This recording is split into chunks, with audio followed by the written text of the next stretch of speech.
വർഷങ്ങളായി വ്യാപിച്ചു കിടക്കുന്ന 7 നിയമസഭാ മണ്ഡലങ്ങൾ ഉൾപ്പെടുന്നതാണ് വടകര ലോക്സഭാ മണ്ഡലം.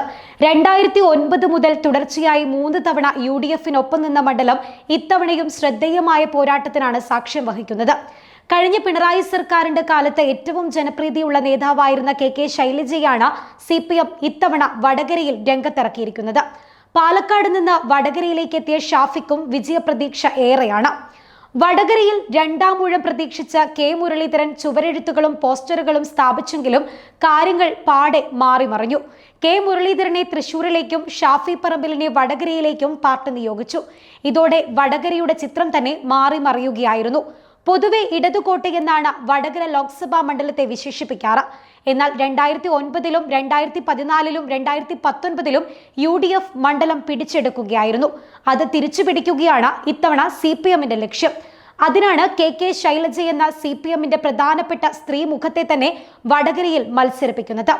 പ്രധാന മത്സരം LDF-ഉം UDF-ഉം തമ്മിലാണെങ്കിലും മണ്ഡലത്തിൽ BJP-യും CR പ്രഫുൽ കൃഷ്ണ എന്ന BJP നേതാവിനെ രംഗത്തിറക്കി ഇക്കുറി വോട്ട് നേടാൻ ശ്രമിക്കുന്നുണ്ട്. കേരളത്തിന്റെ ആദ്യ വനിതാ മുഖ്യമന്ത്രിയാകാൻ പോലും സാധ്യതയുള്ള വ്യക്തിയായി KK ശൈലജയെ കേരള ജനത വിലയിരുത്തിയതിനാൽ വടകര KK ശൈലജയ്ക്കൊപ്പം നിൽക്കാനും സാധ്യത ഏറെയാണ്.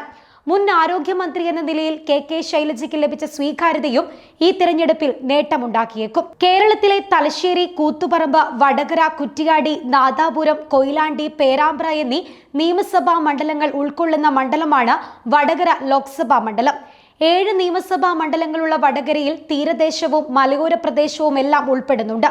കടലിനോട് ചേർന്ന് വടകരയും തലശ്ശേരിയും കൊയിലാണ്ടിയുമുണ്ട്. പേരാമ്പ്രയും കുറ്റിയാടിയും മലയോര പ്രദേശങ്ങൾ ഉൾപ്പെടുന്നവയാണ്. മുസ്ലിം വോട്ടുകൾ അധികം ലഭിക്കുന്ന കുറ്റിയാടി, നാദാപുരം, തലശ്ശേരി എന്നീ മണ്ഡലങ്ങൾ ഇത്തവണ ആർക്കൊപ്പം നിൽക്കുമെന്നതനുസരിച്ചാണ് ഈ ലോക്സഭാ മണ്ഡലത്തിന്റെ വിധി തീരുമാനിക്കപ്പെടുക.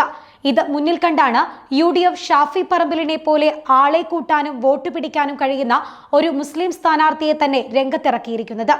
TP വധം ഇത്തവണയും വടകര മണ്ഡലത്തിൽ ചർച്ചയായിട്ടുണ്ട്. പക്ഷേ വടകര ലോക്സഭാ മണ്ഡലത്തിൽ മുഴുവൻ ആ വിഷയം ചർച്ചയായി എന്ന് പറയാനും സാധിക്കില്ല.